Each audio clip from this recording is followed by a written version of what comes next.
கைத்தல நீரை கனி அப்பமோடவல் பொறி கப்பிய கரிமுக நடிப்பேணி கற்றிடும் அடியவர் புத்தியில் உரைபவர் கற்பகமென வினை கடிதேகும் மத்தமும் மதியமும் வைத்திடும் மரன் மகன் மற்பொரு திரள் புய மதையானை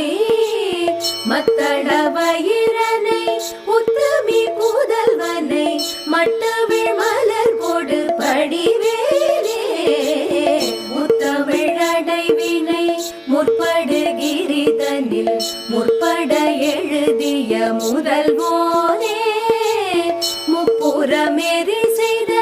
அச்சிவனூரை ரதம் அச்சது பொடி செய்த அதிதீரா அத்துயரது கொடு